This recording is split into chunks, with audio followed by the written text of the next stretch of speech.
நான் வருவேன்னு சொன்னலாத்தா, சொன்ன நேரத்துக்கு உங்கள் வாசலில் நிற்கிறேன்.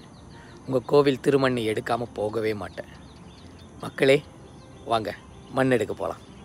12 மணி நேரம் காத்து இருந்தது இந்த ஒரு மோமெண்ட்காக தான். மதியம் 7 மணிக்கு இந்த கோயில் வாசலுக்கு போனேன். அந்த கோயில் மண் எடுக்க விடலை.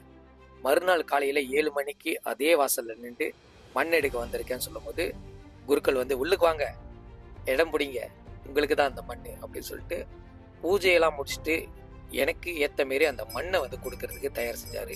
அவர் செஞ்ச விஷயமே ரொம்ப ரொம்ப மகிழ்ச்சியாக இருந்துச்சு. நேற்று ரொம்ப ஃப்ரஸ்ட்ரேட்டடாக இருந்துச்சு. பட் இந்த ஒரு காட்சியை பார்த்தோன்னே வா, மனசுக்கு ரொம்ப இதமாகவும் சந்தோஷமாக இருக்குது. நேற்று உள்ள காட்சியில் பின்னாடி இருக்கிற அம்மன் முகம் தெரியவே இல்லை. ஆனால் இன்னைக்கு கிட்டத்தில் இருந்து இந்த ஒரு விஷுவல் உங்களுக்கு காட்டுறதுக்கு நான் பாக்கியப்பட்டிருக்கேன். புண்ணியமே தனம்.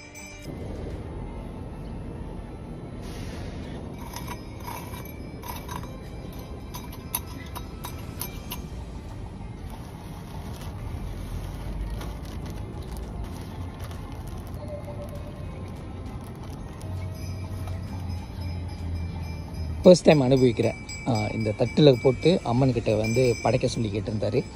வெவ்வேறு கோயிலில் வெவ்வேறு வகையில் செய்வாங்க. ஸோ இந்த கோயிலில் வந்து கொஞ்சம் யூனிக்காக செய்கிறாங்க.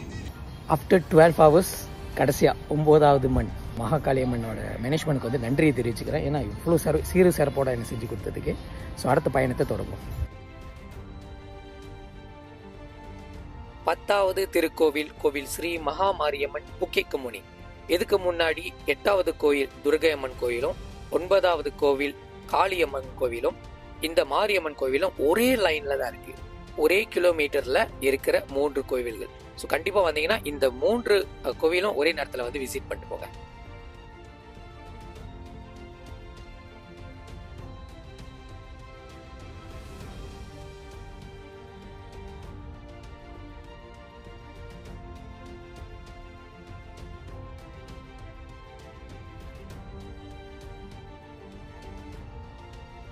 பதினொன்றாவது ஆலயம் சுப்பிரமணியம் கோவில் போர்ட்லேண்ட். அவ்வளோ அழகா அவ்வளோ அம்சமாகவும் அந்த கோயில் இருக்கு. அதே நேரத்தில் இந்த கோவில் சுற்று வட்டாரமே ரொம்ப பெருசா இருக்கு. இது வரைக்கும் நான் இந்த மாதிரி ஒரு முருகர் டெம்பிள் கிளாங்ல போய் பார்த்ததில்ல. இந்த கோவில் கோபுரமும் சரி, உள்ளுக்கு இருக்கிற நம்ம சுப்பிரமணிய சுவாமியும் சரி, ரொம்ப அம்சமாகவும் திவ்யமாக இருந்திருந்தாரு. கோவில் தலைவரும் நல்லா ஒத்துழைச்சு இந்த கோவில் மண் எடுக்கிறதுக்கு அவரோட பெர்மிஷனும் கொடுத்திருந்தாரு. வாங்க மண் எடுக்க போலாம்.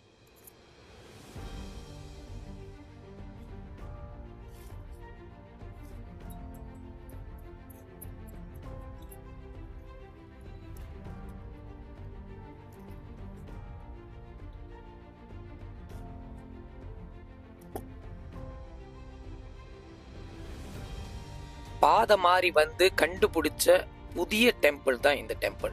கூகுள் லொகேஷன்ல கூட இந்த கோயில் இல்லை. ஸோ இந்த கோயில் பார்க்கறதுக்கே ரொம்ப அம்சமா இருந்துச்சு. அது கருமாரி அம்மன் இருந்தாங்க. இந்த கோவில் பூசாரியும் வந்து எனக்கு ரொம்ப ஹெல்ப்ஃபுல்லா இருந்தாரு. ஆலயத்தோட மூலக்கடவுள் வந்து முனியாண்டி சாமியா இருந்தாராம். ஸோ இந்த இடத்துல நம்ம அரச மரத்துக்கிட்டேருந்து ஒரு பொடி மண் எடுக்கிறதுக்கு வாய்ப்பும் கிடைச்சிச்சு.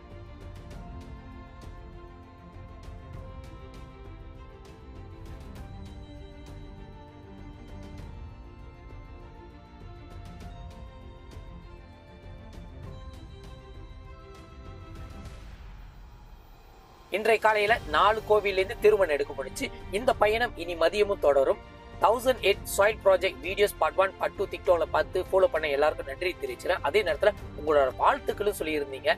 நெகிரிசிம்லன் வர சொல்லிங்க, ஜேபி, தெலுங்கானு, கிளாந்தான், அது மட்டும் இல்லாம லாபானுக்கும் வர சொல்லியிருந்தீங்க. உங்களுக்கு எல்லாருக்கும் நன்றியை தெரிவிச்சுக்கிறேன். உங்களோட அன்புக்கு நான் அடிமை.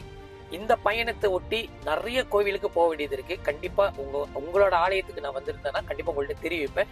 என்னோட இன்ஸ்டாகிராமும் என்னோட ஃபேஸ்புக்கும் ஃபாலோ பண்ணுங்க. அவ்வப்பொழுது அங்கேயும் அப்டேட் பண்ணிக்கிட்டு தான் இருக்கேன். ஸோ இந்த ஒரு பயணத்துல உங்களையே கூட்டிட்டு போறதுல எனக்கும் மகிழ்ச்சி.